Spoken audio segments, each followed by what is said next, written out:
नमस्कार दोस्तों, मैं अनंत कुमार स्टडी ऑनलाइन चैनल पर आपका स्वागत करता हूं।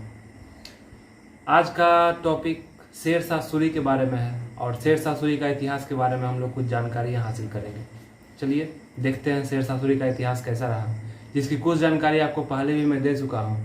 हुमायूं का वीडियो में भी आपको कुछ जानकारी इसके बारे में प्राप्त हो चुकी है और ये वही शेर शाह सूरी है जिसका प्रभाव दिल्ली पर जब 1540 में पड़ा तो हुमायूं भाग के भारत से बाहर चल गया और कुछ वर्षों तक भारत पर से मुगल साम्राज्य का अस्तित्व ही समाप्त करने वाला शासक शेर शाह सूरी था, जिसने सूरी वंश की स्थापना दिल्ली में 1540 ईस्वी में की थी।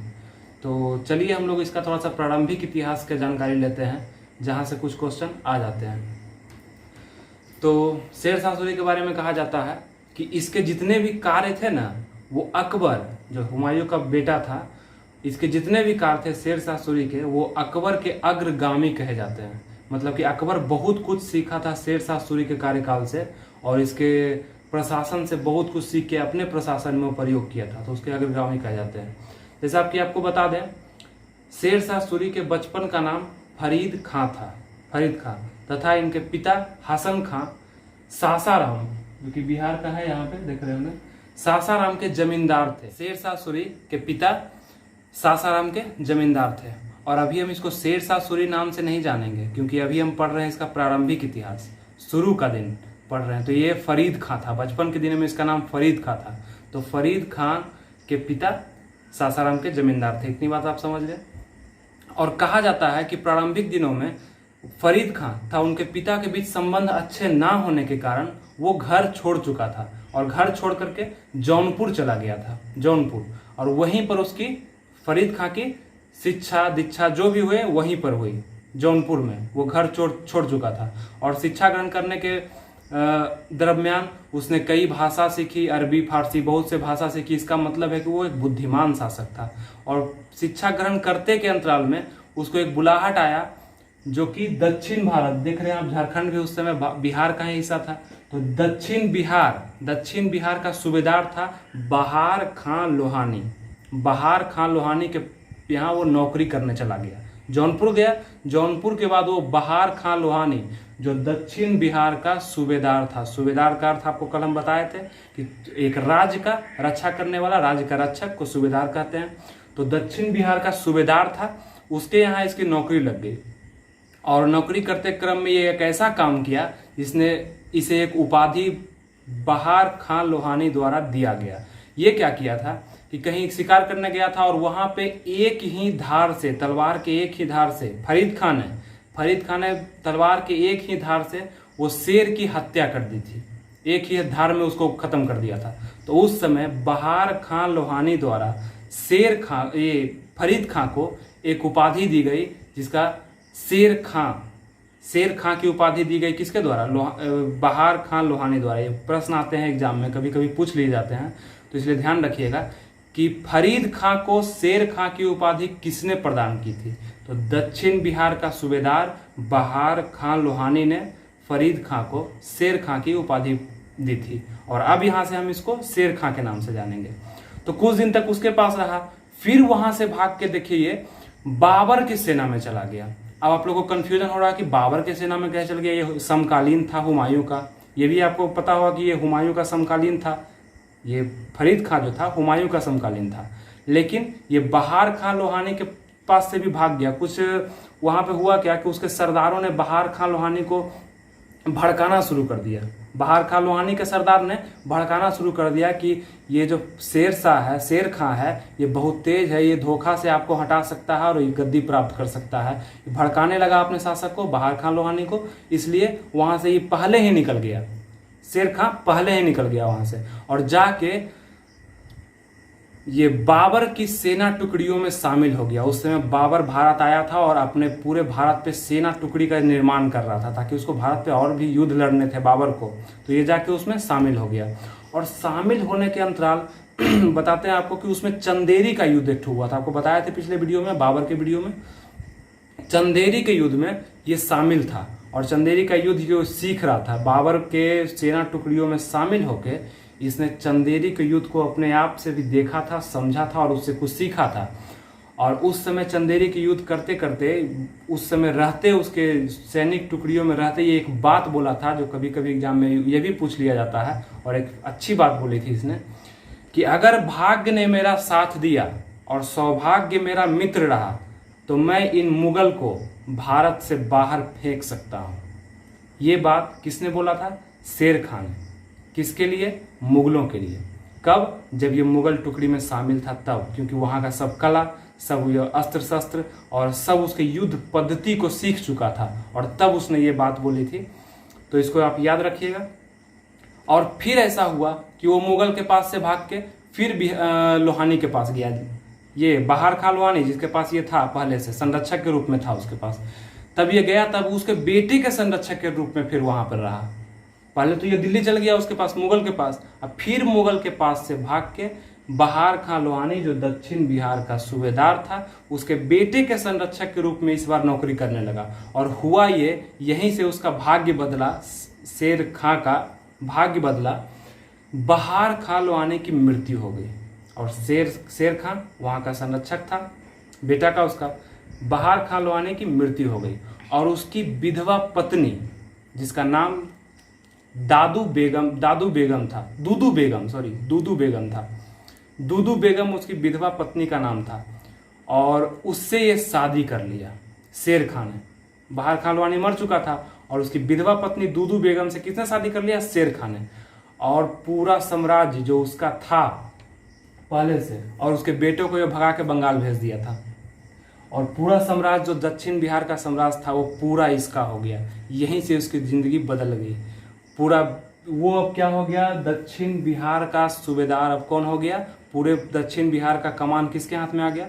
शेर के मन में यहाँ से एक जिज्ञासा उत्पन्न होने लगी कि मैं अपने क्षेत्र का विस्तार करूं। और किसी भी शासक का ये चाहत होता है, जब वो कोई क्षेत्र हथिया लेता है तो वो आगे यही प्रयासरत रहता है कि अपने क्षेत्र का विस्तार कैसे किया जाए। और उसी अंतराल में 1534 ईस्वी में उसने सूरजगढ़ पर आक्रमण करके पूरे बंगाल को हथिया लिया। सूरजगढ़ का जो युद्ध किया उसने 1534 में, सूरजगढ़ का जो युद्ध किया उसमें उसने पूरे बंगाल को जीत लिया।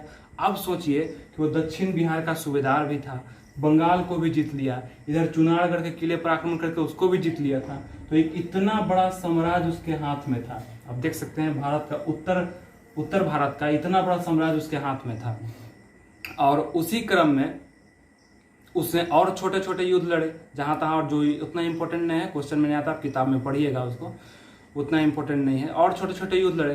और उसके बाद तो आपको हम बता ही चुके हैं पिछले वीडियो में कि चौसा का युद्ध लड़ा, जिसमें उसने हुमायूं को हरा करके सबसे पहली बार शेर शाह सूरी की उपाधि धारण की। अब यहाँ से इसको हम शेर शाह सूरी के नाम से जानेंगे। देखिए इसका 3 स्टेज था। सबसे पहला बचपन का नाम इसका फरीद खां, उसके बाद बहार खां लोहानी द्वारा इसको दिया गया उपाधि शेर खां, और अब हुमायूं को हरा के 1539 ईस्वी के चौसा के युद्ध में हुमायूं को हरा के इसने एक उपाधि खुद से धारण की जिसका नाम शेर शाह सूरी था। और शेर शाह सूरी फिर एक वर्ष बाद 1540 में बिलग्राम या कन्नौज के युद्ध से, जिसको हम जानते हैं, वो युद्ध लड़के पूरे मुगल साम्राज्य को दिल्ली से हटाकर पता नहीं कहाँ भेज दिया, साम्राज्य को खत्म कर दिया। और हुमायूं भाग गया था सिंध की तरफ, और दिल्ली पर किसका राज हो गया? सूरी वंश का। सूरी वंश की स्थापना किसने की? शेर शाह सूरी ने दिल्ली में सूरी वंश की स्थापना की। उसने छोटे छोटे कई युद्ध लड़े, लेकिन कुछ दिनों बाद 1545 का समय, जब उसका समय का अंत हुआ, 1545 में हुआ क्या कि एक किला था जिसके बारे में आपको बताए थे हम, कालिंजर का किला, जो वही किला 1531 में जब ये जीत चुका था। कौन? शेर शाह सूरी 1531 में कालिंजर किले को जीत चुका था, और हुमायूं द्वारा संधि करके फिर इसके किले पर से अधिकार खत्म हो चुका था। और वहां कुछ दिनों बाद बुंदेलखंड के राजा कीरत सिंह द्वारा उस किले पर अधिकार कर लिया गया था। और आज 1545 में ये क्या किया, अब अपने क्षेत्र का तो विस्तार ये कर चुका था और करना चाह रहा था, तो गया ये कालिंजर के किले को जीतने के लिए। और वहां पे शासन किसका था? कीरत सिंह का। बुंदेलखंड के राजा कीरत सिंह थे, जो एक राजपूत शासक थे। वहां पे शासन था। ये गया चारों तरफ से किले को घेरवा दिया, और घेरवाने के बाद अपने सैनिकों को आदेश दिया कि बोलो कीरत सिंह को बाहर निकलने, लेकिन कीरत सिंह बाहर निकलने से मना कर दिया। तो फिर ये सैनिकों को आदेश दिया कि चलो अब तोप और गोले से पूरे किले को उड़ा दो, इसकी दीवार को खत्म कर दो। कौन किला? कालिंजर के किले को। उसके बाद उसी क्रम में एक तोप चला और किले से टकरा के वो तोप बैक मार दिया। तोप जो है, तोप का गोला बैक आ गया और वहां पर जितने बारूद रखे हुए थे, जितने पूरे अस्त्र शस्त्र रखे हुए थे, वहीं पे आके फट गया। और उसी के बगल में खड़ा था शेर शाह सूरी, उसी के बगल में खड़ा था। इतना ज़्यादा जख्मी हो गया, घायल हो गया, उसी क्रम में घायल हो गया और इसको वहां से हटा के दूसरे जगह ले जाया गया। लेकिन कुछ देर बाद ही वो किले पर कब्जा कर लिया गया, शेर शाह सूरी के सैनिकों द्वारा कब्जा कर लिया गया। और जब ये खबर शेर शाह सूरी को दी गई कि अपना हम लोग किला जीत चुके हैं, तो उसकी मृत्यु बहुत ही आराम से, ये खबर सुनने के बाद खुशी से उसकी मृत्यु हो गई। और 1545 वो समय था जब शेर शाह सूरी की मृत्यु हो चुकी थी। सोचिए कि 1540 में उसने अपनी सूरी वंश स्थापना ही किया था दिल्ली में और 5 वर्षों के बाद उसकी मृत्यु हो चुकी थी। अब उसके बाद उसका शासक, उसका उत्तराधिकारी, उसका बेटा इस्लाम शाह हुआ, इस्लाम शाह। और इसने शासन किया 1545 जब मृत्यु हुई शेर शाह सूरी की, 1545 से लेकर 1553 तक इसने शासन किया। सूरी वंश के तरफ से इसने शासन किया। 1545 से लेकर 1553 तक किसका शासन रहा? इस्लाम शाह का। इसने उतने कुछ खास काम नहीं किए, इसलिए इसका काल उतना ज़्यादा इम्पोर्टेंट। उसके बाद सूरी वंश का शासक इस्लाम शाह की 1553 में मृत्यु हो गई। और उसके बाद अंतिम शासक जो दिल्ली की गद्दी पर सूरी वंश के तरफ से बैठा था, वो था सिकंदर शाह, जो 1553 से लेकर 1555 तक रहा। और आपको हम बता चुके हैं पिछले वीडियो में, हुमायूं वाले वीडियो में, कि 1555 में हुमायूं फिर से सिंध से दिल्ली आया और दिल्ली पर एक आक्रमण किया, एक युद्ध किया, जिस युद्ध को हम सरहिंद के युद्ध से जानते हैं। और वो सरहिंद के युद्ध में शेर शाह सूरी के वंश, सूरी वंश का खात्मा और मुगल वंश की स्थापना, पुनः स्थापना हुमायूं ने दिल्ली में कर दिया था। और इसी के साथ सूरी वंश का इतिहास वहां से समाप्त हो जाता है और मुगल वंश का इतिहास वहां से फिर से शुरू हो जाता है और एक सिलसिलेवार ढंग से आगे तक चलता है, जिसको हम अगले वीडियो में देखेंगे।